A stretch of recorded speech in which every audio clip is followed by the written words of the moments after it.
नहीं है।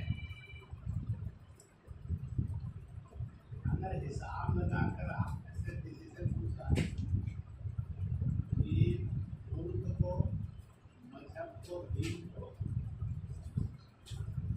और हिंदुस्तानी को, फिर हिंदुस्तानी मजहब से गए, सनातनी होगा, मुस्लिम होगा, जैन होगा, सिख होगा, होगा, शिया सुन्नी होगा, उससे कहा कि धर्मों से मुझे मिला क्या? वो कुछ मिला है अच्छा और नेक, ऐसा अगर आपने से कह सकता है तो मेरा हाथ है, तो नहीं मिला। और बर्बादी मिली है ऐसा अगर सवाल पूछा तो हाथ खड़ा कर सकते हो कि नहीं कर सकते? और जिनको लगता है कि इन सबसे बर्बादी ही मिली है वो हाथ खड़ा कर सकते। प्रश्न खड़ा है, मालिक ने अपनी सर्जरी बर्बादियों के लिए भेजा था ये कुछ हासिल करने के लिए? हासिल तो हमने रास्ता उल्टा ले लिया और ये रास्ता आपसे रास्ता नहीं, आप तो उस रास्ते पर बाहर खाने वाले, पीटने वाले और बर्बाद होने वाले लोग, इस रास्ते को खोला किसने? उस सियासी और बदली के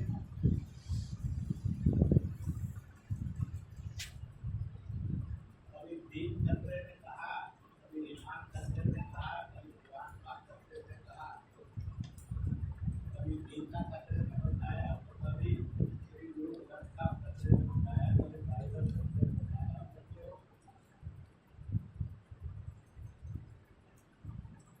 मजेदार बात है कि दंगा कराने वालों में से कोई मुकरा नहीं, उसने कुरान पाक का पढ़ना पाला और बाजार में फेंका, कहीं पूरे मुल्क में आज तक पकड़ा गया तो ना, क्योंकि पर्दा फाड़ने वाला ही शैतान का दूत है, उसको काम ही ये मिला। हम शैतान के रास्ते पर चलने वाले इंसान के काबू में आते हैं और हम भी शैतान। और 70-80 साल के अंदर इस बर्बादी के आलम को तो आप सब भुगत चुके, तो यहाँ बर्बादी ही हमारा नसीब है।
पास बत्ती बत्ती है। सूरज जगत में एक ही है, वो रोशनी देगा ही देगा, उसको दूसरे सूरज की जरूरत नहीं। ऐसे ही अच्छा नसीब देने के लिए आप सब लोग भी एक सूरज बने। हमारे पास उतनी रोशनी तो नहीं होती कि युगों देते रहे, इतना युग होगा कि आज के हालात को हम तो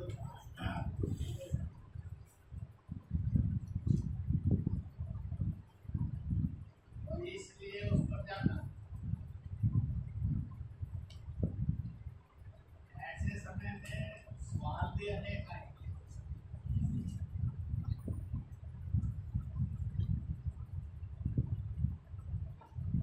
इसलिए आप बहुत सवाल ना पूछ सकें। इसलिए कुछ लोगों ने गलत फहमी की तालीम भी डाल दी। एक तो आप भी जाए मौलाना है, इससे ज़्यादा सवाल नहीं करते, ज़्यादा सवाल ये तो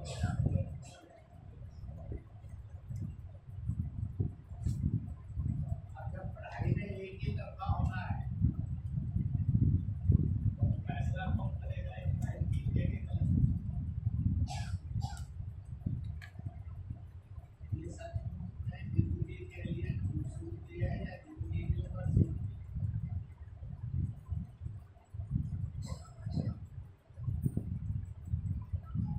इस सारे को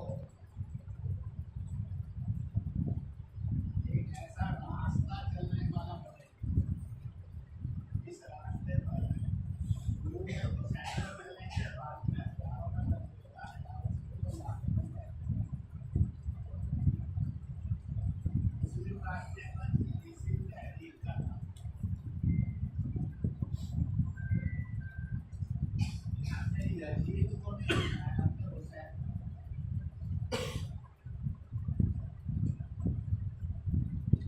हमने कसाब को नहीं बनाया, हमने कलाम को। आपको खूब लोग मिलेंगे जो कसाब को। हो सकता है कभी आपने भी कोई चुना, हो सकता है आज भी शायद मुझे कोई पसंद नहीं, क्योंकि फितरत जैसी बन गई उस नसीब में चल रही।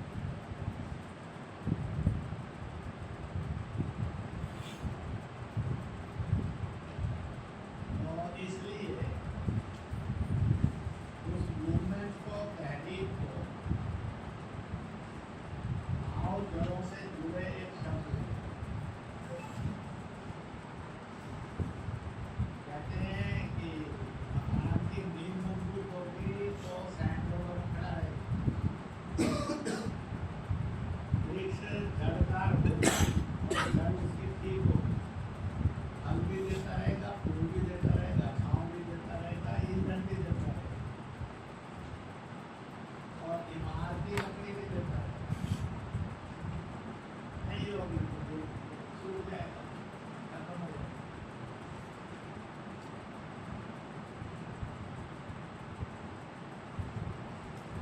तो ऐसे ही ऐसे वृक्ष को कहा गया है जो विद्यमान है, और जैसे इमारत को कहा गया है जो निर्जीव है।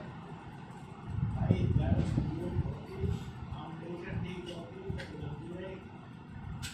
ऐसे इंसान की भी फाउंडेशन होती, उसकी तहजीब उसकी एक बहुत बड़ी फाउंडेशन होती। इंसान अच्छा है कि बुरा है, इसका फैसला कौन करता है? क्या तालीम करती है, BMSc है, MAd है, कोई अच्छा है, और नहीं है बुरा है? क्या पैसा मदद करती है? नहीं करती। क्या उसका पद करता है? नहीं करता। उसको कोई खास अलंकार मिले वो करते नहीं करते। तहरी भी करती है, अगर ट्रैक्टर अच्छा है तो अच्छा है, अगर वो करते हैं तो अच्छा है। जिसका ट्रैक्टर अच्छा होगा उसको मेहनत नसीब हो जाएगी, फैसले को बदल नहीं सकते, पब्लिक का फैसला।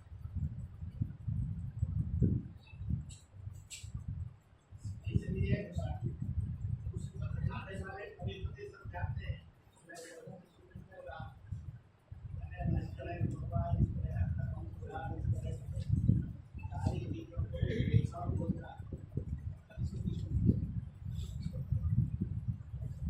मतलब पहला नसीब सारे मतलब फैलाने में लगे, तलवार से, बम से, गोले से, गोली से। एक दिन आएगा जब बचेगा ही कोई नहीं, इंसान रहेगा नदी में।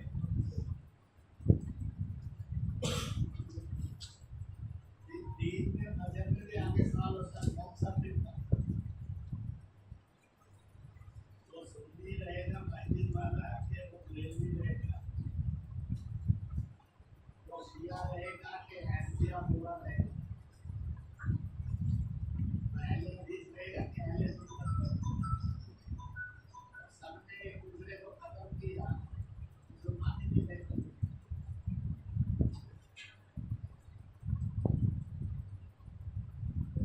तो अब इसका मतलब है कि जो चल रही है दुनिया को किसी न किसी गलत गड़बड़ कर, अगर गड़बड़ नहीं होती तो ठीक रास्ते पर नहीं,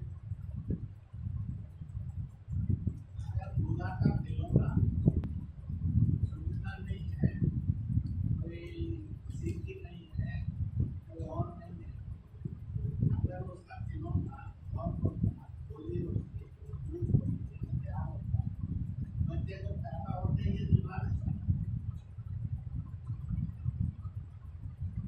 मालिक ने तो ये अज्ञात प्यारों को खिलौना नहीं, इनको तो उसने विनाश माना। इसलिए जिसने शैतान के रास्ते पर जाना होगा, शायद वो लेकर खिलौना सुन, या फिर कोई सचमुच में भूगोल करने वाला होगा, तो वो सोचेगा कि जो शैतान है उसको मारने के लिए बेटा बंदूक सीख ले, फौज में भर्ती हो जाएगा तो शैतान से हिसाब। बंदूक का इस्तेमाल शैतान भी करता है इंसान को मारने, इंसान भी करता है शैतान से हिफाजत करने के लिए, और दोनों के बंदूक का मकसद अलग अलग होता है।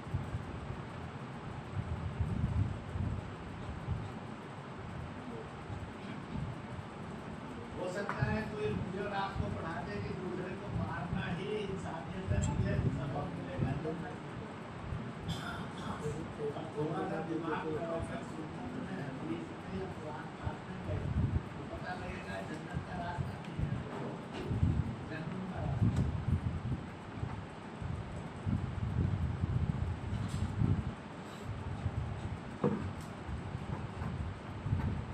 सारी दुनिया के अंदर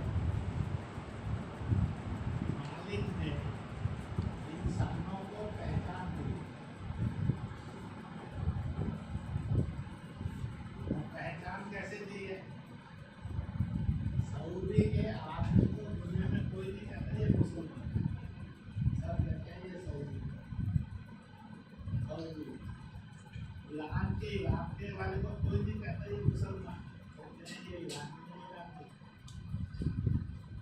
लेबनान और फिलिस्तीन के कोई नहीं कहते ये मुसलमान, कहते हैं लेबनानी है, फिलिस्तीनी। अपना हिस्सा था जिनका 80 साल पहले अलग हो गया, कोई नहीं कहता है कि लाहौर वाले को और रावलपिंडी वाले को मुसलमान कहते हैं पाकिस्तानी। ढाका वाला 80 साल पहले कहलाता था ये हिंदुस्तान, आज उसको ये कहते हैं ये मतलब कोई नहीं कहता है मुसलमान। फिर हाथों में अमेरिका इंग्लैंड वाले को कोई नहीं कहता ये ईसाई है, लेकिन यही कहते हैं, यही कहते हैं, कोई नहीं कोई ईसाई कहते हैं ये फ्रेंच है,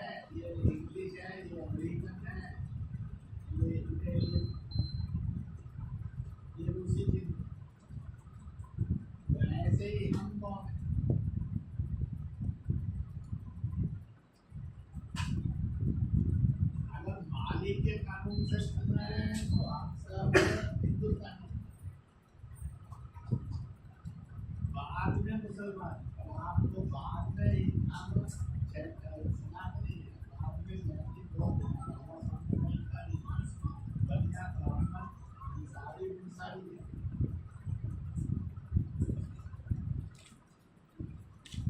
और इसलिए हम कौन है, मालिक से माना तो हम हिंदुस्तानी, और मालिक से बेवफा होकर गए तो फिर मजहब से जुबान से जाने। मालिक ने इसको डिस्कार्ड नहीं किया और पूछा बताया पहली कॉपी सच क्या है और कहाँ से शुरू होता है। बाकी सारे मुल्कों के पास एक एक दो नाम, हम ही है जिनके पास बने नाम। आर्यव्रत है, लोग कहते हैं भाई भारतवर्ष है, लोग कहते हैं भारत। हिंदुस्तान है, लोग कहते हैं हिंदुस्तान। इंडिया है, इंडिया। रसूल तो हमेशा इस सब जगह को हिंदू कहते थे, इसलिए लोग कहते हैं आप हिंदू हिंदू।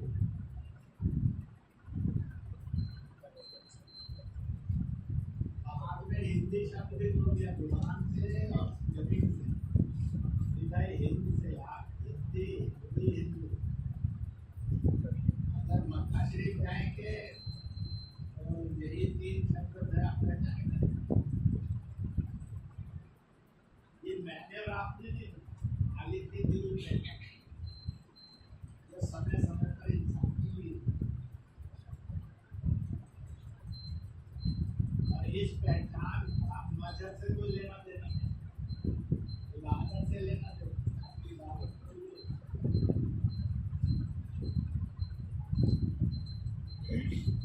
किसी भी मुल्क में जाओगे, हिंदुस्तान मुल्क में जाओगे, मान लो मुसलमान लोग भी, उनकी भी कितनी प्रकार की इबादतें हैं।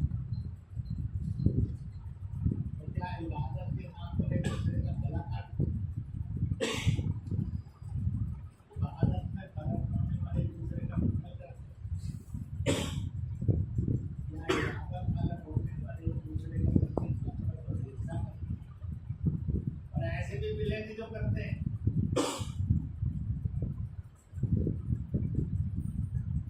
और ऐसे भी मिलेंगे जो नहीं करते।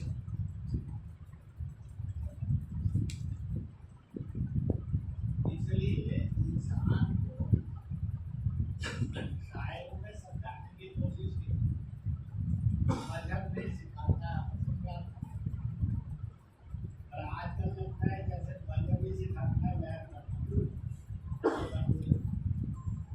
इसकी असली हकीकत जानना तो शायरी में पड़ेगा। अब आगे से बुलंदी होगी कि मजहब ही सिखाता है उसमें प्यार करना, सुलह करना, भाईचारा। ये हो सकता है कि नहीं? तकलीफ तो आएगी इस रास्ते पर। जब शैतान लोग आप भी मारेंगे, गुस्सा भी करेंगे, गाली भी देंगे और आपको धमकाएंगे। जो डर गया वो डर गया, जो निडर हो गया वो भी मालिक के रास्ते पर चल पड़े।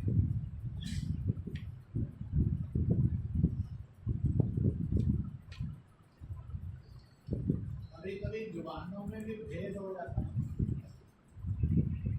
मालिक ने इसलिए समझाने के लिए इस्लाम में पूरा रास्ता दिखाया, आगे बढ़ने में जन्नत। ये कितनी जुबान का है प्रेम। माँ संस्कृत का शब्द है, अरबी का नहीं। कदमों ये फारसी का शब्द है, और जन्नत ये अरबी का शब्द है। रिस्पेक्ट टू एवरी लैंग्वेज, ये अंडरस्टैंडिंग के लिए माँ खालिद ने नसीहत तो दी, और हमने ली के नहीं।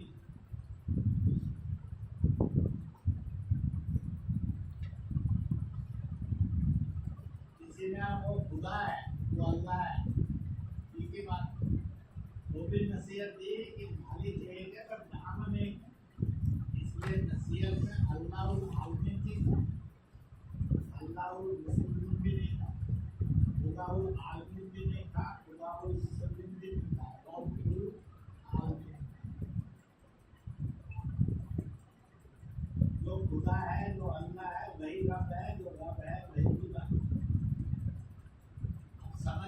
ने तो रास्ता दिखाया, रोशनी दी, और हमने तैयारी की कि नहीं की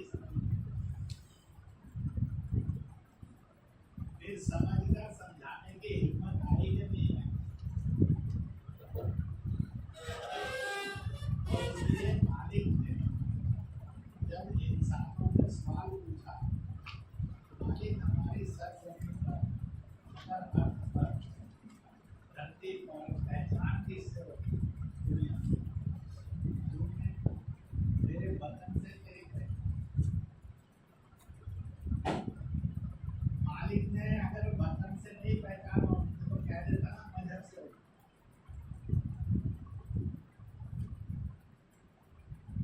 कह देता ना जुबान से होती, कह देता ना तेरे ड्रेस से होती, कह देता ना कि नहीं तेरे पास धन से हो, तेरी बकरी से या इलम से हो, नहीं कहा तो यही कि तेरे वतन से तेरी पहचान। इसलिए कमला हैरिस अभी तो चुनाव लड़ रही है अमेरिका, लिखा तो ये आता है ना भारत इंडियन ओरिजिन तो नहीं बताता। ऋषि सुनक प्राइम मिनिस्टर बने, ओरिजिन को नहीं मतलब, वो ओरिजिन तो हो रहा है विपक्ष का नेता पूर्व प्रधानमंत्री, इसका मतलब मूल नहीं बदलता, मूल मालिक ने देखते, तो इसलिए उस मूल को समझना ताकि हम वो कौम ना हो, वो मजहब ना हो, वो दीन ना हो, वो लोग ना हो, वो जब चाहे वो जात दिए जाए, जब चाहे वो भात दिए जाए या सना उतरे उतरे जगह ना फल फूल मिले।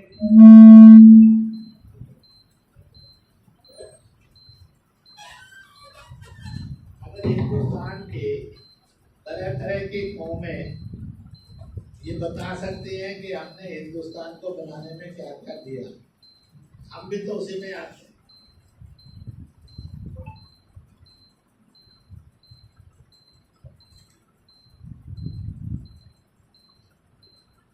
मैं परसों सहारनपुर में था, हाफिज कारी मौलाना मुफ्ती इनकी कॉन्फ्रेंस थी, जमीयत हिमायतुल इस्लाम इस संस्था के तरफ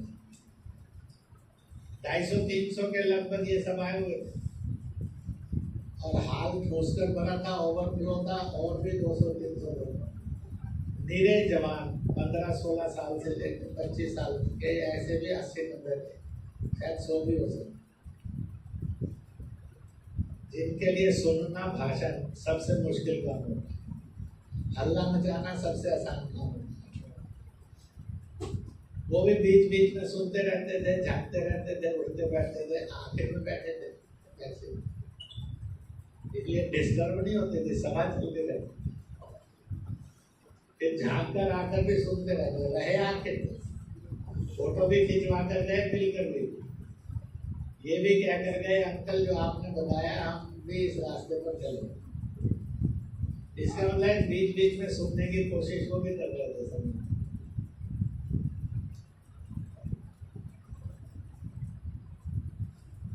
तो इसलिए अपनी जड़ कौन सी है, तो इसलिए इस मूवमेंट को नाम दिया आओ जड़ों से जुड़ो। अब इसमें सिद्धांत भी आते जाएंगे, बात भी आती जाएंगी, कुछ बातें कहता हूँ, फिर आप सवाल जवाब भी कर सकेंगे, सुझाव भी दे सकेंगे। एक अंग्रेजी में शब्द चल पड़ा DNA, ये ब्लड हेल्थ का रास्ता है, खून से जुड़ा। हमने इसका तहजीबी, समाजी, मजहबी, भाषाई इसका अनुवाद किया, तर्जुमा डी से किया ड्रीम और फेस आइडेंटिटी। आप जितने बैठे हैं, आप में से सपने तो रोज आते हैं, हर एक, कभी डरावने भी आते हैं, कभी मीठे भी आते हैं। सपना आमतौर से जिंदगी भर में जितने हैं, बड़े सीमित से सपने होंगे जो आपको याद होंगे, बाकी सपनों की एक तकदीर मालिक ने लिखी है, और वो तकदीर लिखती है कि वो बड़ी जल्दी से खत्म होता है। उसकी उम्र बहुत लंबी नहीं है, 60-70 साल तो बड़ी दूर की बात है, 2-4 घंटे भी नहीं है मैक्सिमम सपनों की जिंदगी। अब मैं अगर आपसे पूछूं, कभी आपको अंग्रेजी में, लैटिन में, फ्रेंच में, इटालियन में सपना आया तो जरा हाथ खड़ा करो। अच्छा, आपको रूसी, चीनी में सपना आया तो हाथ खड़ा करो। जापानी में, जर्मनी में सपना आया तो हाथ खड़ा करो। आपको अरबी और तुर्की में सपना आया तो हाथ खड़ा करो। कोई नहीं। तो जब भी सपना आया तो किस जुबान में आया, किस भाषा में आया? वो जुबान किस मुल्क की है, किस सरजमी की है? तो आपको जब भी सपना आया है तो हिंदुस्तानी में आया। जिनको सपने हिंदुस्तानी में ही आते हैं वो जरा हाथ खड़ा करो।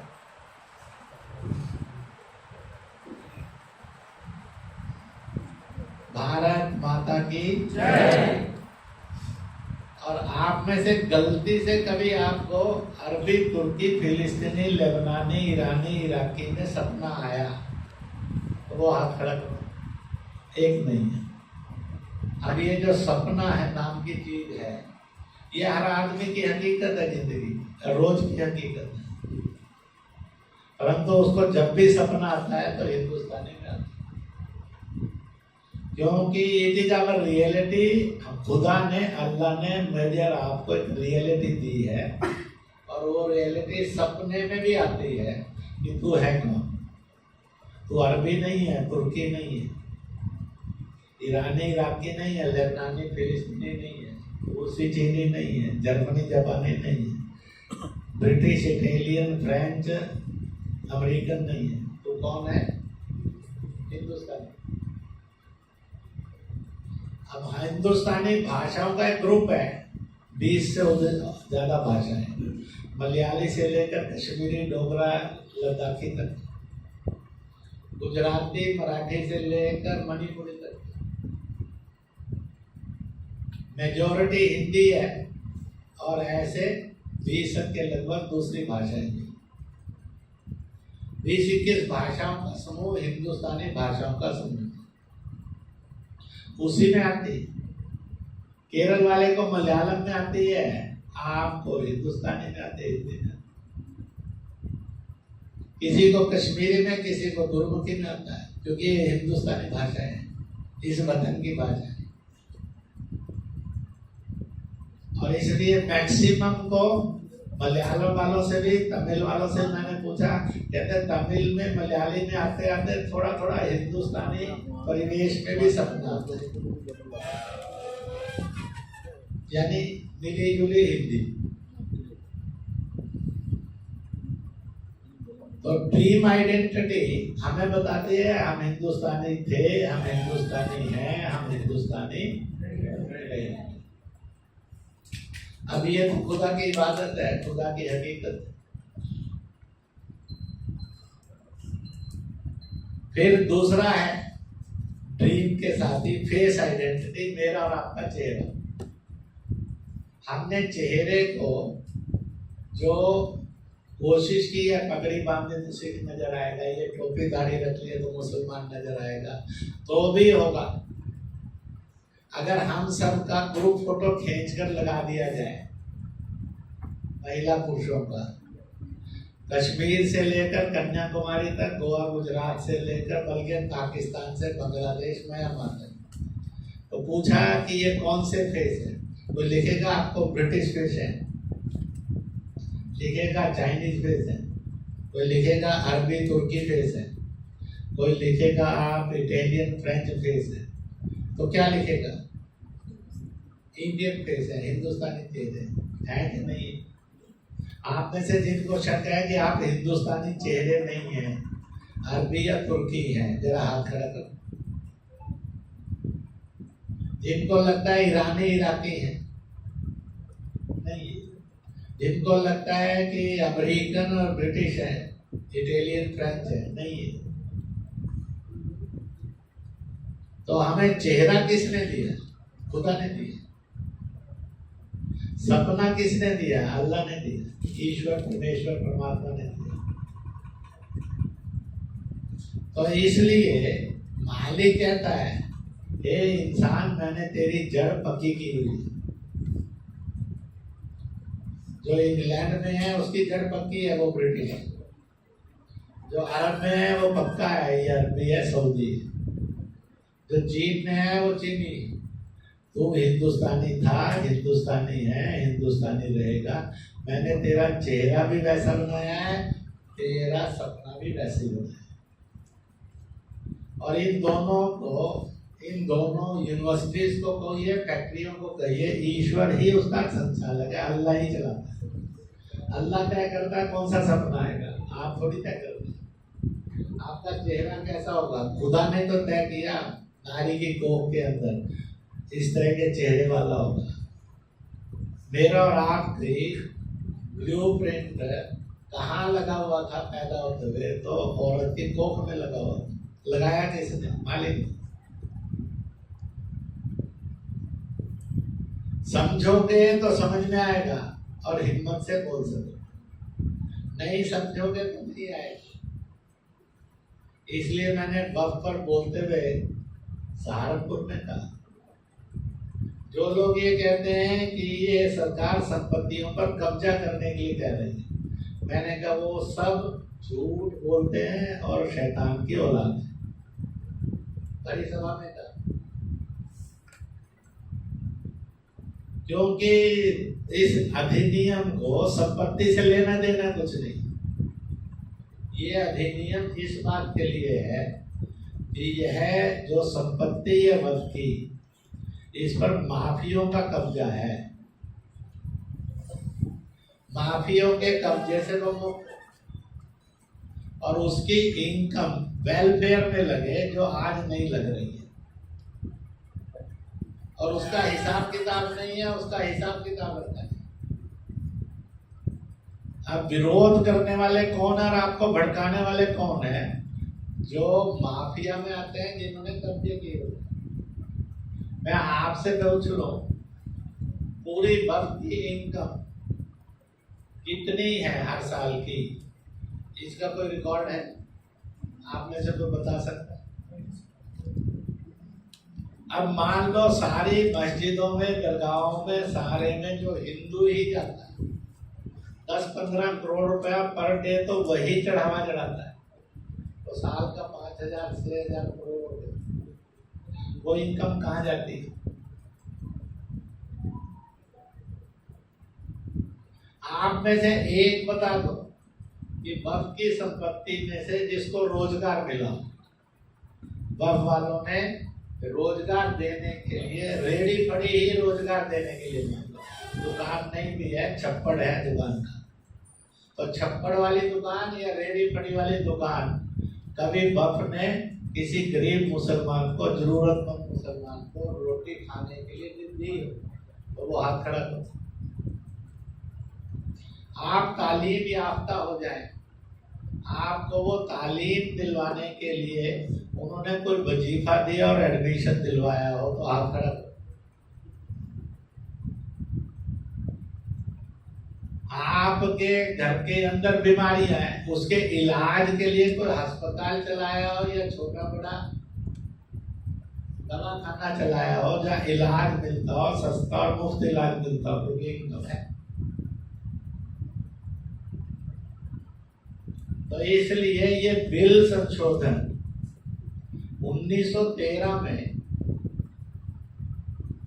ब्रिटिश हुकूमत इस बिल को लाई हिंदुस्तान। 14वीं शताब्दी के अंदर जब नवाबों के, राजे महाराजाओं के, इनके थे, तो इस वक्फ बोर्ड को बनाया जाए और इस संपत्ति को वेलफेयर में डेवलप किया जाए, इस पर डिस्कशन बहुत हुई। फिर उसके बाद वो लागू नहीं हुआ क्योंकि हिंदुस्तान में हुकूमतें बहुत थी, ये बन नहीं सकती। कोई नवाब पक्ष में थे, कोई राजे महाराजे बादशाह विरोध में थे। 1913 में बना थे, ब्रिटिश हुकूमत चली गई 47 में। उसमें संशोधन का बिल पंडित ने लाया, हिंदू ने लाया, पंडित नेहरू ने पहला संशोधन बिल। फिर दूसरा संशोधन बिल लाया 1995 में, वो भी ब्राह्मण था और हिंदू था, नरसिम्हा राव। तीसरा संशोधन बिल लाया सोनिया गांधी के समय में, यानी सरदार मनमोहन सिंह। वह हिंदुस्तानी थे और सिख थे, कांग्रेस के, और ये सब कांग्रेस के थे। और अल्टीमेटली कहां खड़े हुए, रिजल्ट क्या निकला? माफियों का कब्जा, और आपके लिए कोई वेलफेयर नहीं। अगर मैंने कहा कि आज एक एक कागज लिखकर दो जाओ कि वक्फ की संपत्ति का पारदर्शी और वक्फ की संपत्ति, इसका वेलफेयर, आप में से किसी के पास 4 लाइनें लिखने के लिए नहीं। उन्होंने आपको एक ही बात पर भड़काया, ये बीजेपी नरेंद्र मोदी दुश्मन है मुसलमानों का, और आपके मन में ये जहर बसा हुआ है, इसलिए इसको भड़काने का धंधा वो कर रहे हैं और आप भड़क रहे हैं।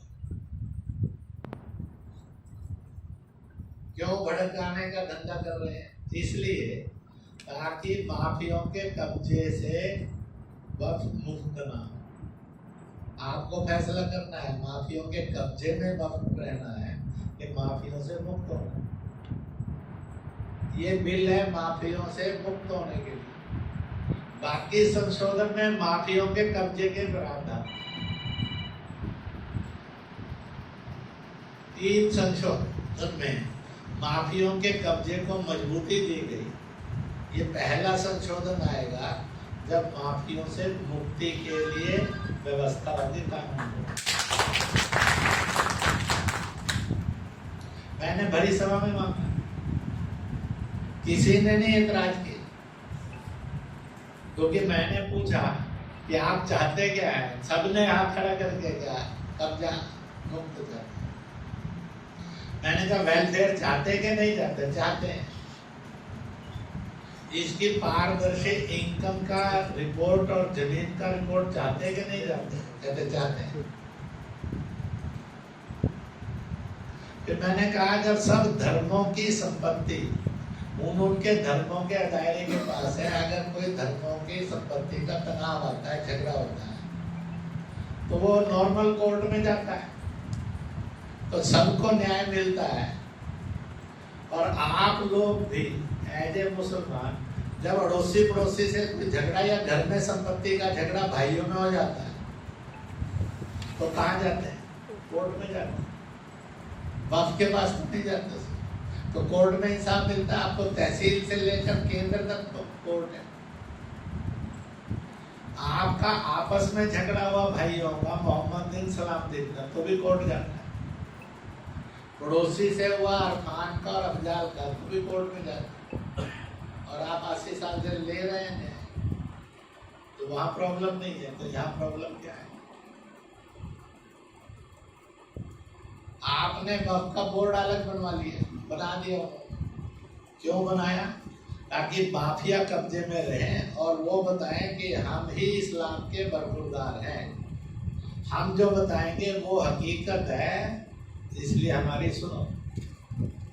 और इसलिए उन्होंने कहा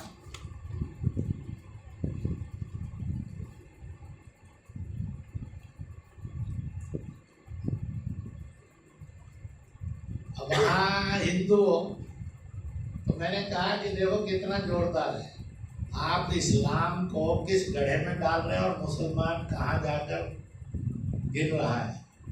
उसका साथ आपका जुल्म कैसा है? आपका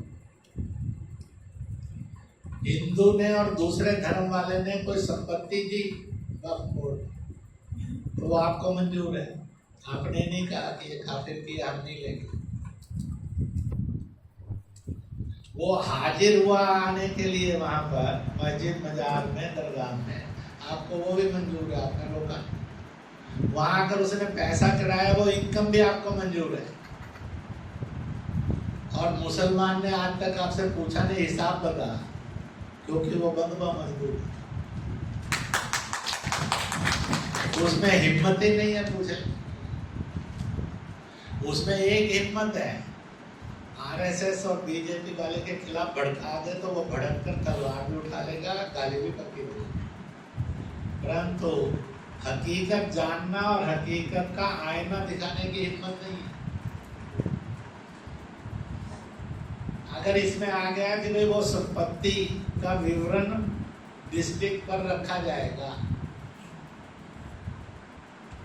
तो जब सारियों की संपत्ति के है ही है नक्शे बने हुए, जमीनों के झगड़े हो जाते हैं, दुकानों के झगड़े हो जाते हैं, तो होते ही हैं, कभी लोग जाते हैं, तो आपको क्या उसमें सर वो सब मंजूर है, हिंदू मंजूर नहीं है। तो फिर आप ऐसे हिंदू में ऐसे मुसलमान बनाकर हम बनते हैं, ये ढोंग कर रहे हैं, तो किस लिए कर रहे हैं? और कल अंदर हिंदू ने कहा कि हम चढ़ावा जाएंगे भी नहीं, चढ़ावा भी नहीं चढ़ाएंगे। तो जितनी इनकम आज मुस्लिम अदायरों को है, ये धड़ाम से 65-70% डाउन चली है। तो क्या करें? माफिया क्या करेगा और आप तो क्या करेंगे, और दायरे क्या करेंगे? तो इसलिए ईमानदारी से किसी हुकूमत ने सोचा, उसका यही कसूर है, और बेईमानी से जो सोच रहे हैं और भड़का रहे हैं, उनको आप फल दे रहे। आखिरकार मालिक जब पूछेगा तो जवाब क्या दोगे? क्योंकि रसूल ने तो कह दिया, तेरी सब करतूतों के खिलाफ मैं गवाही दे दूंगा। वो तो आपके पक्ष में नहीं खड़ा होगा।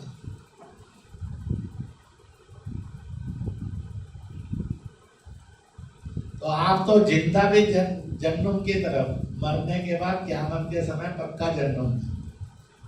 आखिरकार इस रास्ते पर क्यों चलना मजबूरी है?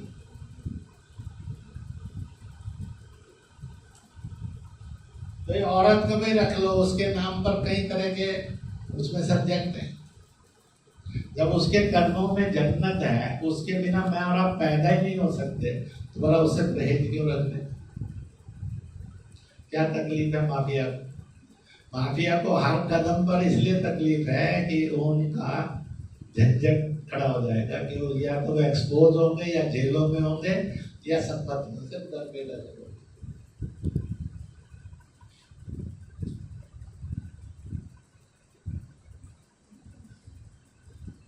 वहां कई जगह पर आपके परिवारों में देखिए, अपने अपनी जगह पर माँ बाप ने किसी के दबाव में आकर कुछ हिसाब किया, बच्चे भी थे, उनको तो पता ही नहीं है कि जिस दिन वो बड़े होंगे उनकी प्रॉपर्टी जीरो हो जाएगी।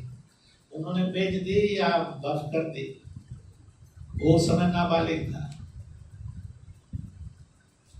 बड़ी हुई बिटिया और बेटा तो पता लगा कि माँ बाप के गर्दन पर छुरा रखकर किसी बड़े ने तो ले ली जमीन। हम बिना जमीन के हो गई, तो कहाँ जाएंगे? आया कि भाई कम से कम उसकी सलाह मशवरा ले सकते, इतनी उम्र तो हो, बालिग उम्र तो कैसे कि मैं अपनी खुशी से दे रहा माँ बाप की। तो ऐसे जो जबरदस्ती कब्जे किए हैं, और नाबालिग आपके लाखों बच्चे जो जमीन के साथ थे 50 साल, 60 साल, 70 साल पहले, 40 साल पहले, वो बर्बादी के रास्ते पर फेंक दिए गए। आप में से किसी को सेक नहीं है, क्योंकि आप झंझट में नहीं है। पर आपकी कम्युनिटी को, हिंदुस्तानी को जो चोट पड़ रही है उतने बड़े माफिया से, आखिरकार कितनी देर सहना और क्यों सहना? इसलिए इस समझाइश को लेना तो हमारी जड़, और दुनिया में हमारी जड़ वतन से हिंदुस्तान है, यानी नेशनल आइडेंटिटी। हुब्बल वतनी निस्कुल ईमान मीनल ईमान, वतन की मोहब्बत इतना बड़ा ईमान है कि सैकड़ों ईमान मिलाकर एक पलड़े में डाला और एक अकेला ईमान एक पलड़े में डाला, वतन की मोहब्बत, हिफाजत, कुर्बानी। तो ये अकेला ईमान ऐसा है जो जन्नत नसीब कराता है, बाकी सब 500 में मिलकर नहीं करा सकते। ये दर्जा दिया है वतन की। तो नेशन फर्स्ट तो कुरान शरीफ का और खुदा का पैगाम है।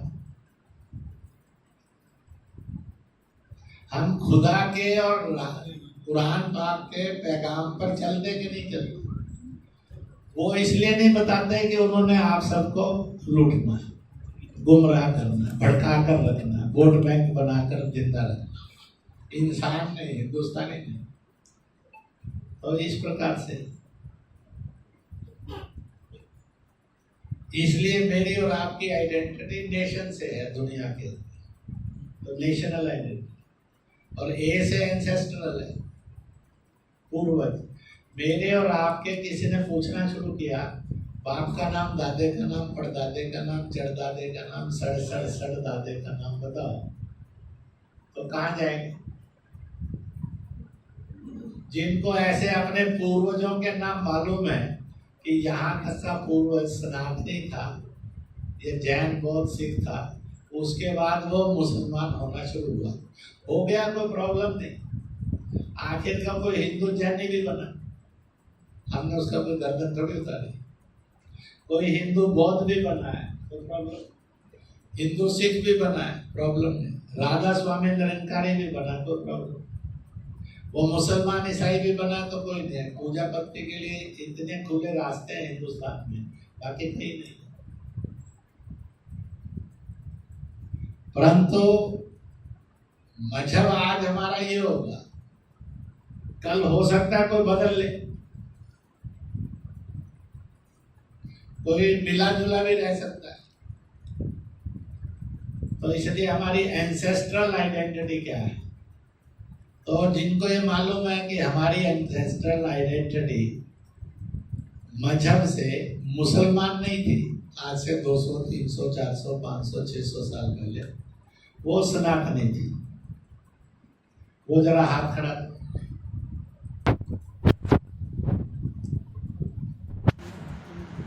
नीचे कर। और जिन्होंने हाथ नहीं खड़ा किया इसलिए कि डर लग रहा है, तो देख लेगा तो बाद में साला गलवाना पड़ेगा, शिकायत ना चली जाए। इस मीटिंग के बाद आप अपना खड़े हो, इसलिए नहीं किया हो। और कईयों को ईमानदारी से पता नहीं हो। हमारे जाति और गोत्र तुर्की, अरबी, ईरानी, इराकी हैं, ब्रिटिश, इंग्लिश, अमेरिकन है, रूसी, चीनी है या हिंदुस्तानी। जिनको लगता है हमारी जाति और गोत्र हिंदुस्तानी है, वो जरा हाथ खड़ा। हमारी जातियां, उपजातियां हिंदुस्तानी है, विदेशी नहीं है। नीचे अब मान लो आप त्यागी हैं, अब एक रामलाल त्यागी भी है, एक रहमुद्दीन त्यागी भी है ना? तो यहाँ कौन गर्दन उठा रहा है? वो उनको बता रहे थे कि इसके ये मूल्य जाट है, वो जाट है। इस्लाम मतावलंबी जाट भी है, सनातन मतावलंबी जाट भी है, सिख मतावलंबी भी जाट है, नो प्रॉब्लम। लड़कर रहना के मिलकर रहना, ये संकट है।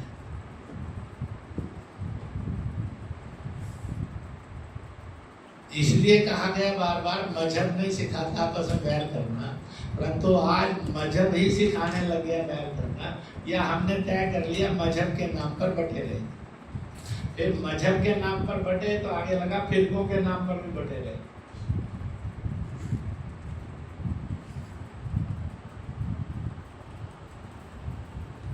तो इसलिए हमारी एंसेस्ट्रल आइडेंटिटी, और उस एंसेस्ट्रल आइडेंटिटी में पूर्वज आएंगे, परंपराएं आएंगी, ट्रेडिशंस आएंगी। उन ट्रेडिशंस के साथ साथ आपके जाति गोत्र भी आएंगे।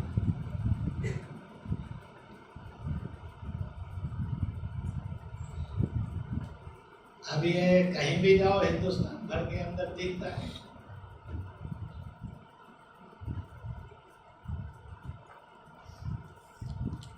तो ये जानने में हमारी आइडेंटिटी को कोई खतरा नहीं है। मैं आप में से 12-15 प्रकार के फिरकों के पूजा स्थलों पर इबादत गाहों में गया।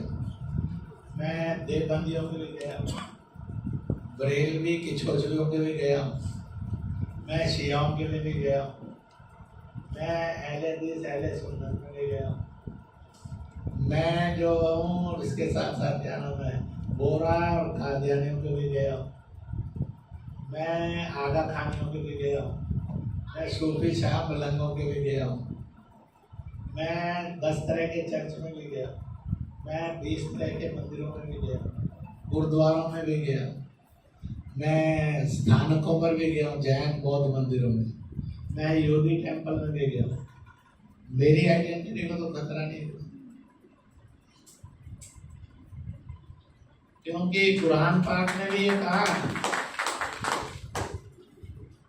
और बाकियों ने भी कहा, सर्वे भवन्तु सुखिनः का, सारे सुखी है। थोड़ी का मुसलमान छोड़कर सुखी, जैन छोड़कर सुखी है, शिया छोड़कर सुखी हो, आतंकवादी छोड़कर सुखी।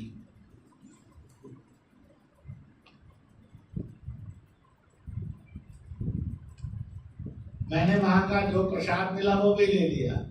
अब जिसने नहीं लिया उसके मन के अंदर पॉइजन है, हम क्यों रखेंगे?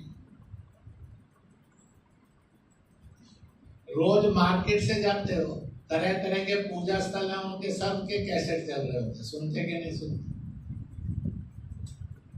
आप मार्केट में चले जाएंगे तो मूर्ति बनाने वालों में ईसाई भी मिलेंगे, आपको मूर्ति बना रहे हैं, मुसलमान भी मिलेंगे मूर्ति बना रहे हैं। तो क्या वो काफी लोग यार आप निकाल देंगे उसको? मूर्ति बनाकर पैसा कमाने में आपको रुचि है। मूर्ति बनाते समय उस मालिक की, उस भगवान की, उस देवता की दिमाग में मूर्त रखनी पड़ती है तो मूर्ति अच्छी बनती है, ये भी वो मंजूर है। फिर उसने प्रसाद खा लिया और आपने कहा तेरा इस्लाम चला गया। भाई इस्लाम मिला तो वही लड्डू बर्फी है ना, वही खील का दाना तो मिला है ना। दरगाह पर गए वो मिला, मंदिर में गए वहां वो मिला, हलवा मिला, कड़ा हलवा मिला गुरुद्वारे। जो समझते हैं कि डेंजर टू आइडेंटिटी है वो इंसान नहीं, इंसान होने में अभी उनको वक्त लगेगा और हिंदुस्तानी होने में तो और वक्त लगेगा, क्योंकि हिंदुस्तानियत इंसानियत का सबसे बड़ा दर्जा है। अपना ही मुल्क तो है जिसमें सब धर्म और उपधर्मों की जगह है, बाकी कौन सा मुल्क है?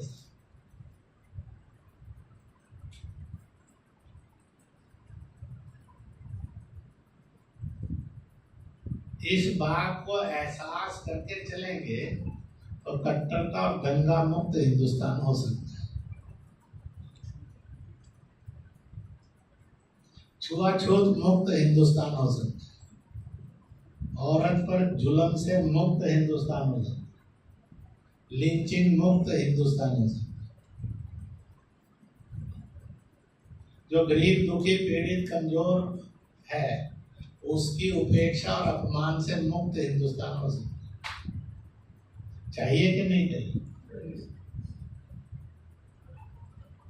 हिम्मत के साथ के डर डर कर, तो इसलिए ये बाकियों ने कैसा कैसा हिंदुस्तान सोचा है उनका मॉडल होगा, अपना भी एक मॉडल, और बाकियों के मॉडल खराब होंगे ऐसा नहीं है, अच्छे होंगे।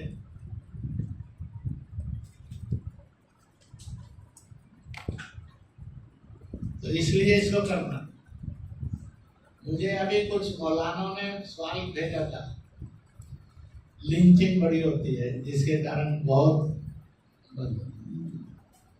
मैंने कहा दुनिया के जितने भी मत पंथ हैं, मजहब है, दीन है, उनके जो भी इबादत के स्थान है, पूजा के स्थान है, ईसाइयों के होंगे, मुसलमानों के होंगे, जैनिक, बौद्ध, सिखों के होंगे, राधा स्वामी निरंकारियों के होंगे, हिंदुओं के, सनातनियों के होंगे, यहूदियों के, पारसियों के होंगे, जो भी हैं, खान दान के होंगे, कोई भी पूजा स्थल ऐसा नहीं इबादत का जहाँ पर गाय का वध होता हो, गोमांस बेचा जाता हो, खरीदा जाता हो, खाया जाता हो। आप बता दीजिए पूरे मुसलमानों में कोई एक मस्जिद और दरगाह का नाम बता दीजिए कि यहाँ गाय कटती है और गोमांस खाया जाता है कोई तो बताओ। फिर अगर ये इबादत होती तो वहां पर ये मांस मिलना चाहिए। दुनिया के अंदर हजारों लाखों तरह के जीव जंतु हैं जो काटे जाते हैं और खाए जाते हैं, कोई सेंसिटिविटी एक ही को लेकर। और जिसके लिए कहा गया है कि दूसरे के किसी की भावना को जो आहत करे, उस दिन की नमाज या पूजा या उसकी आरती या उसका भजन कबूल नहीं करते भगवान। तो फिर आप गाय की हत्या का समर्थन करके अपनी कितनी नमाजें खारिज करा चुके होंगे मालिक से, बस आप जन्नत जाने का रास्ता क्यों त्याग करोगे?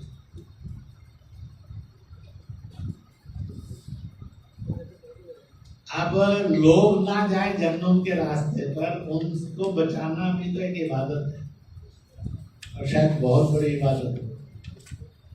शैतान के रास्ते से रोकना इंसान को, मुझे लगता है इससे बड़ी इबादत है।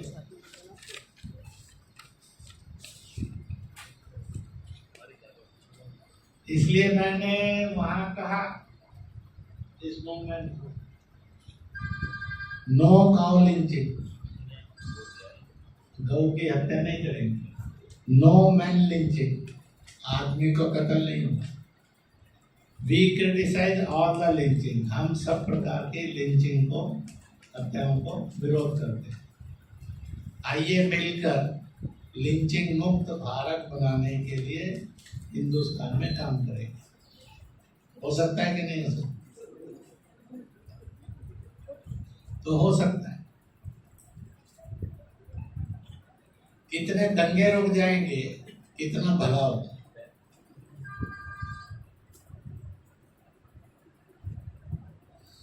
अब इस इबादत के रास्ते पर आप और हम चले, आसानी से आपको कोई तहरीक नहीं मिलेगी, कोई संस्था नहीं मिलेगी, कोई आंदोलन नहीं मिलेगा।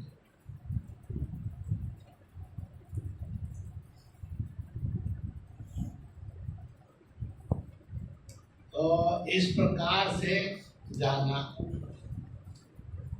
और जाएंगे तो रास्ते मिलेंगे। इसलिए अपनी जड़ को जानेंगे।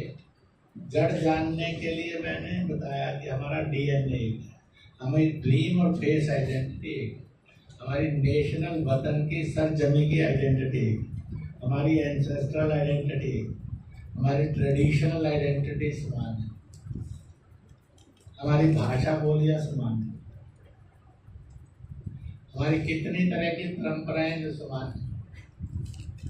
जगह जगह लोग बताते ही हैं ना कि शादी विवाहों के समय में, जन्म के समय में, बाकी समय के अंदर या मौत के बाद, तो वो आदमी की कितनी परंपराएं जो सब धर्मों में समान सी।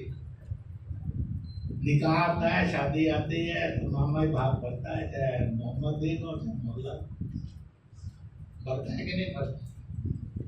अब ये थोड़ी होगा कि मुसलमान बढ़ता है तो हिंदू कहेंगे, मामे को कहेंगे तो बाहर जा, तो नहीं भाग कर ले, या हिंदू भरता है अब इसको कहेंगे। हम सबको मालूम है जन्नती झाड़ रेहान है, इसलिए रेहान रखते ना, उसी को हिंदी जुबान में तुलसी का। तुलसी के लिए इधर का ग्रंथ लिखता है, ये इसका दर्शन और इसकी इबादत, इसकी पूजा आपको जन्नत की तरफ लेकर जाती है। और इस्लाम में भी यही लिखा है, इसका दीदार सुबह शाम करने से जन्नत नसीब होती है, इसलिए घर में होना चाहिए रेहान। और इस्लाम में रेहान और रेहाना सबसे ज्यादा नाम रखा जाता है, क्योंकि इसको जन्नती झाड़ कहा गया। अरबी में रेहान है, हिंदुस्तानी में वो तुलसी है।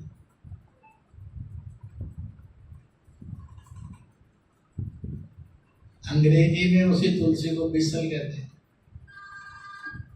अंग्रेजी में। वहां भी उसको स्वर्ग का ट्री ऑफ हेवन माना गया।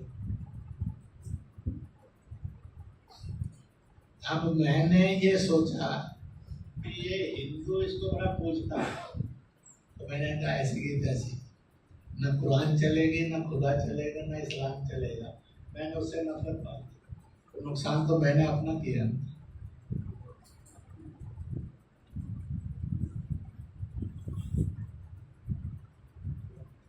अब तुलसी कहीं लिखकर थोड़ी लाई थी, सूरज और चंद्रमा और आकाश लिखकर थोड़ी लाए थे कि मैं हिंदुओं के मुसलमान।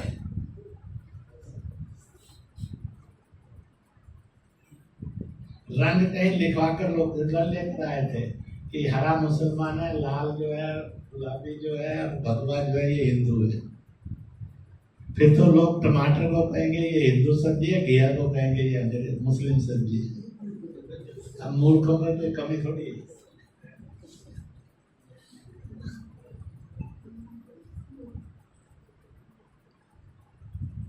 इसलिए जब नफरतें बढ़ती हैं तो कहाँ तक जाती हैं, और उसके कारण कहाँ तक दुश्मनियां जाती, ईर्ष्याएं जाती हैं, इंसानियत का कत्ल होता है।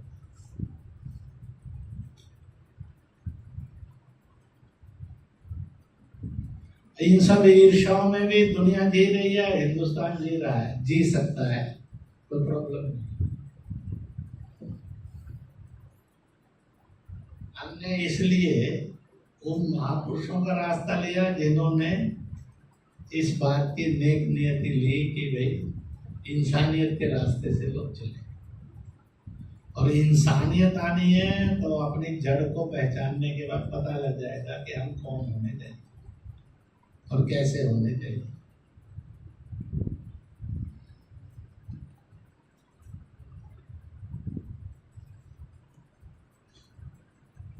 आप में से ऐसे कौन है जिन्होंने रंगों पर रसूल ने क्या कहा हरम के अंदर, इसको कभी पढ़ा है तो जरा हाथ रखो। 1 2 3 4, शायद मेरे बोलने पर कोई ध्यान ना है। रसूल ड्रेस में एक ही रंग की ड्रेस पहनते रहे जिंदगी में, कौन सी थी? सफेद पहनते हैं। वो एक ही साफा बांधते रहे, पगड़ी बांधते रहे, और उसका क्या नाम? तो जाफरान। अरे अरबी में बोलना तो जाफरान, वैसे बोलना तो केसरिया। उन्होंने दूसरी कोई पगड़ी नहीं पहनी। जब वो रोज हरम में मक्का शरीफ रहते हुए नमाज के लिए जाते थे, तो एक काम और करते थे, अपने सफेद कपड़ों के ऊपर वह केसर को छिड़कते थे।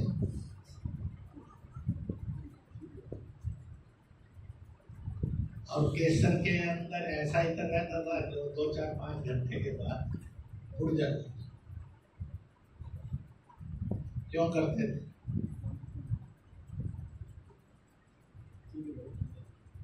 तो उनसे पूछा है तो वो कहते हैं, हमें अब छोटे में बताओ। ने कहा कि जितने भी रंग हैं और बने हैं बनेंगे, जितने भी, वो सब मालिक से। इसलिए हर रंग में खूबसूरती है, और हर रंग में खुशबू है, और हर रंग में रोशनी भी। आदमी अपने अपने पसंद के अनुसार चलता है। इसलिए जितने रंग हैं वो सब मालिक से हैं, और सब में खूबसूरती है, खुशबू है, रोशनी है, उसमें प्रकाश है, उजाला है। पर लोग पूछते हैं और आप हमेशा सफेद ही क्यों पहनते हैं और पगड़ी आप हमेशा केसरिया क्यों पहनते हैं? उन्होंने कहा कि ये जो जगत है, खुदा जिसको चलाता है, संसार, इसमें दो चीजें हैं जो खुदा का रूप है, सीधी विजिबल रूप मालिक, एक सूर्य है, एक चंद्रमा है। यह है लिविंग खुदा है, लिविंग गॉड है। चंद्रमा शीतलता प्रदान है, आदमी में विनम्रता लाता है, इंसान को मानता है, रात में भी उजाला करता है, आदमी को ठंडक प्रदान करता है। इसलिए मैं सफेद पहनता हूँ, क्योंकि अगर मैं ऐसा होऊंगा तो लोग मेरी सुनेंगे भी, क्या भी करेंगे, पीछे भी करेंगे। इसलिए विनम्रता, सबको शीतलता, सबको सुकून। और ये ऐसा है कि इस पर दाग लगेगा तो तुरंत दिखेगा, इसलिए आदमी को बेदाग रखता है। तो इसलिए बेदागी का मार्ग है।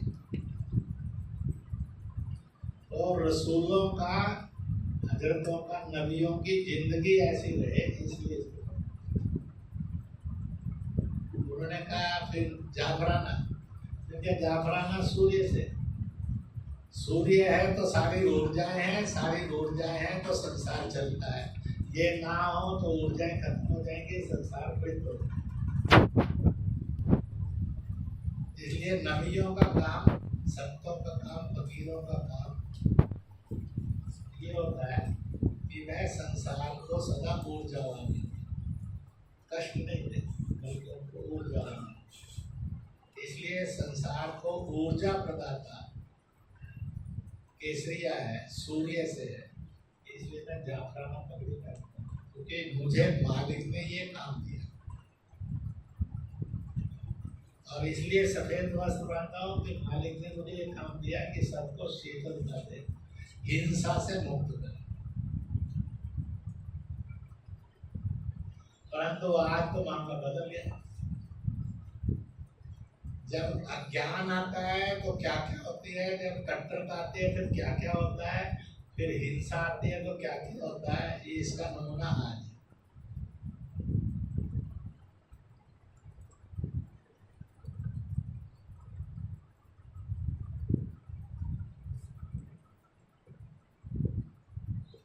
तो इसलिए उन्होंने जिंदगी में ये दो धारण किए। इसलिए जब कुछ मौलानाओं ने नरेंद्र मोदी को और कुछ मौलानाओं ने योगी जी को दूसरे रंग का पहनाना चाहा, तो मेरे से प्रश्न पूछा। मैंने कहा Yogi ji on the path of रसूल है, आपने रसूल का रास्ता छोड़ दिया, ये चले। तो मेरे से प्रश्न पूछा तो मैंने बताया। और उसी के बाद मेरा मुस्लिम कॉन्फ्रेंस था, तो वहाँ स्वाभाविक रूप से टीवी पर चल पड़ी थी। मैं एयरपोर्ट पर घेर लिया था पत्रकारों, तो मैंने वो एक्सप्लेनेशन दे दी उनको। किसी ने विरोध नहीं किया, क्योंकि किसी के पास उसकी नॉलेज थी। इतना ज्ञान में क्यों रहना था?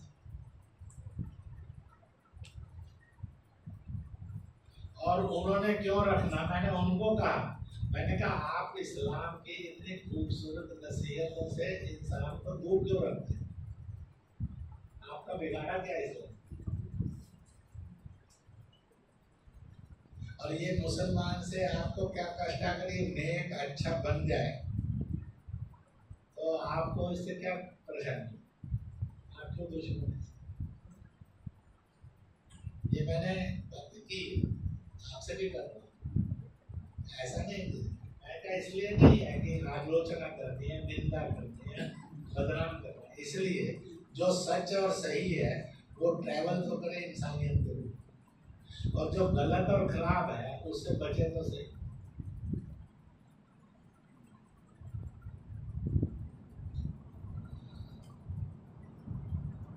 इसलिए कहा कि हमारी रूट्स कौन सी हैं, तरह तरह की चीजों को लेकर, उस पर से मैंने आज की अनेक समस्याओं पर भी इशारा करते हुए उसको किया।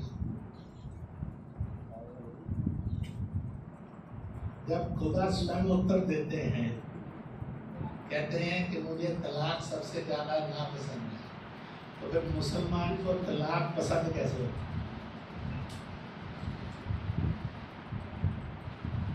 हजरत आदम से लेकर अंतिम रसूल तक, अंतिम रसूल का नाम छोड़कर और 26 नाम नबियों पैगंबरों के कुरान शरीफ में, किसी ने तो तलाक नहीं दिया। एक बीवी वाले भी थे, अनेक बीवियों वाले भी थे, बीवियां लड़ने वाली भी थी, मिलकर रहने वाली भी थी, ऐसी कथाएं। पर उन्होंने तलाक इसलिए दिया क्योंकि अगर तलाक देंगे तो हम खुदा के बेईमान हो जाएंगे। हम नबी हैं, हम खुदा के बेईमान नहीं हो सकते, तो क्या इंसान ने बेईमान हो जाना चाहिए?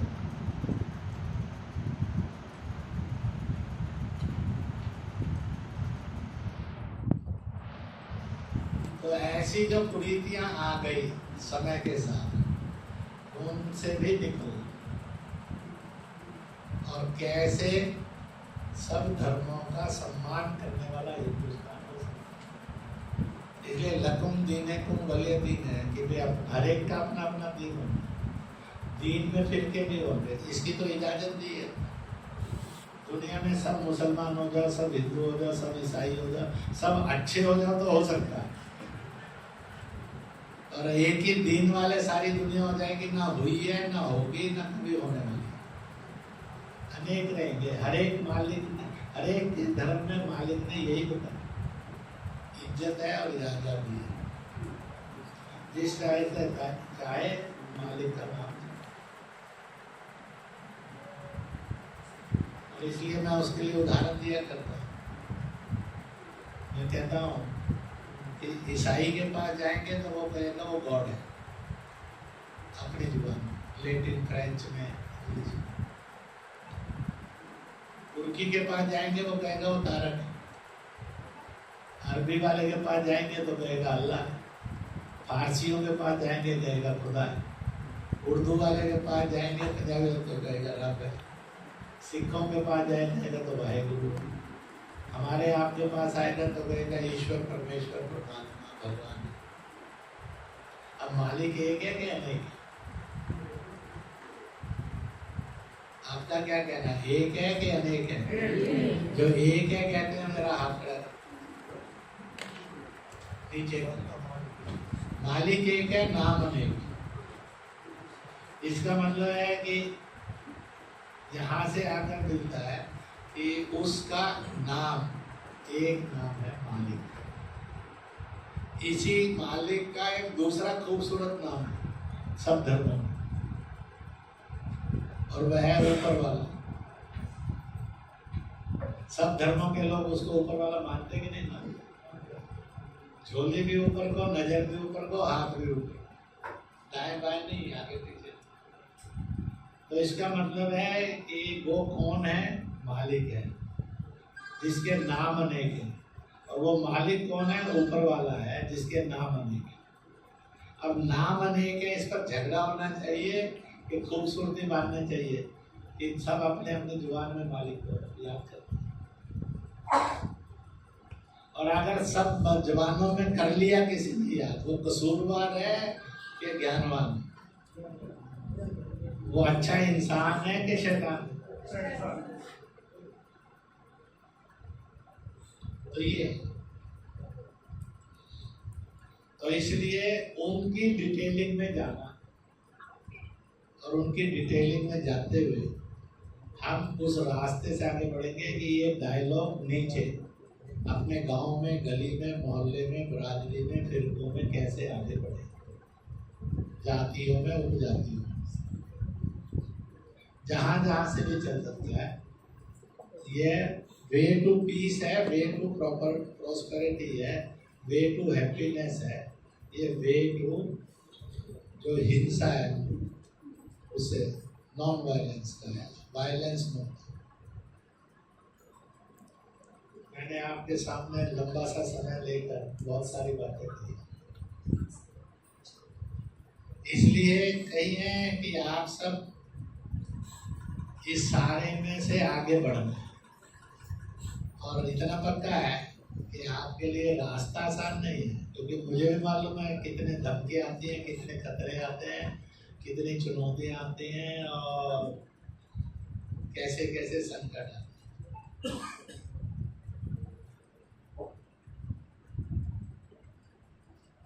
मुझे कश्मीर में सबसे पहला आया था, अगर जुबान बंद नहीं थी, कदम नहीं रोके तो मालिक के पास भेज देंगे। मैंने कहा वाह, इतना मुफ्त में मालिक के पास भेजने वाला भी कोई इंसान है।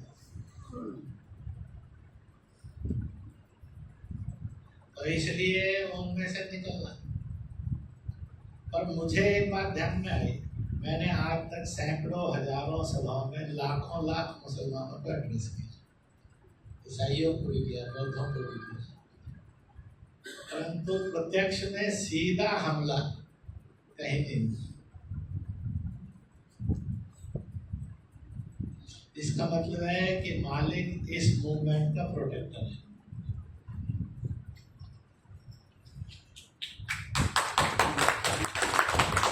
मालिक इसके समर्थन में है, इसके उसका आशीर्वाद है। खतरे तो हर समय आते हैं और आएंगे। जो खतरों में जूझ जाए वो मेरिट होल्डर हो जाता है, मेहनत कर लेना। नहीं जूझ जाए तो कंपार्टमेंट लेके घर आ जाता, फेल हो जाता। कहते मास्टर जी बड़े खराब है, उन्होंने काफी ठीक बातचीत नहीं, नंबर फिर वो मास्टर जी को गाली दे देते। मैंने आपके सामने हम सबका डीएनए एक है इसके रखे। मैंने उसमें से कथा कहानियां, किस्से, परंपराओं के नाम ये नहीं दिए। इसलिए हम जब हजरत निजामुद्दीन गए कि धनतेरस दिवाली मनानी है, तो मजेदार बात है कि 8 गद्दी नशीन है और 8 ने हाँ कर दी। अब 3 साल से और धनतेरस की दिवाली जो है हम जाते हैं निजामुद्दीन को मनाने और बड़े धूमधाम से मनाते, कोई प्रॉब्लम नहीं है। मक्खनपुर की दरगाह है बहुत बड़ी, वो बसंत मनाते हैं बसंती रंग के साथ। मैं वहां भी गया बसंती। अब ऐसे भी लोग मिलते हैं, रंग गिर गया तो जख्म होंगे, जख्म होंगे तो कीड़े पड़ेंगे, कीड़े पड़ेंगे तो जोर जन्म में जाएगा। तो मैंने वैसे ही कहा कि तुमने जिस ढंग के कपड़े पहने वैसे 6-7 रंग तो इसी में, तो कौन से रंग से कीड़े पड़ते हैं वो मुझे बता।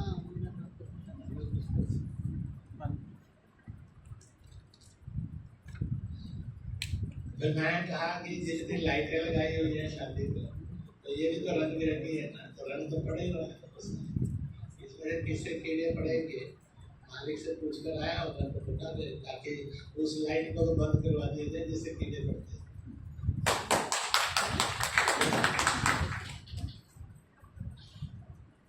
आप सब भी इन सब बातों से ग्रस्त हैं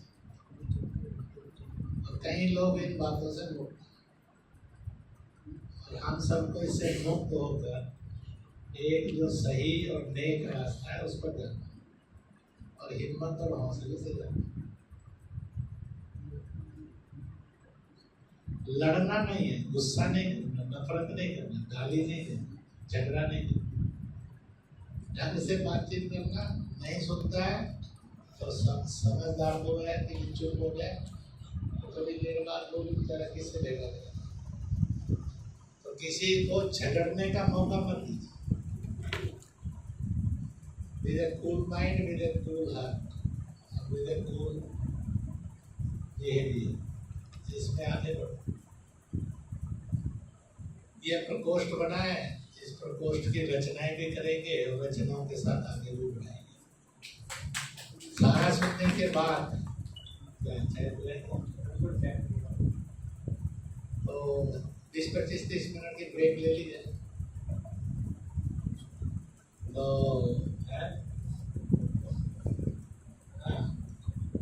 तो फिर उसके बाद प्रश्नोत्तर भी रहेंगे और आगे तो अपना वर्किंग प्लान भी बनाएंगे। हाँ, तो इसलिए और आपको इस विषय पर किसी को कुछ बोलने की इच्छा करती है तो जरा हाथ खड़ा करो। 1 2 3 4 5 6 7 8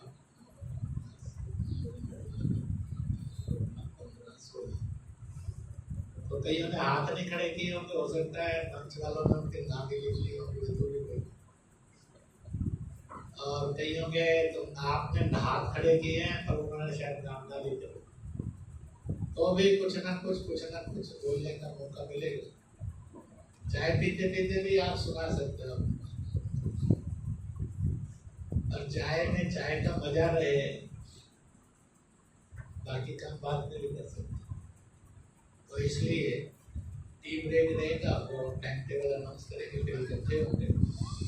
आप लोगों में से जिनको बोलने का अवसर मिलेगा वो बोलेंगे, फिर हम अपना प्लानिंग बनाएंगे, रणनीति बनाएंगे, व्यूह रचना बनाएंगे, ऑर्गेनाइजेशनल स्ट्रक्चर एंड प्रैक्टिस में क्या करना।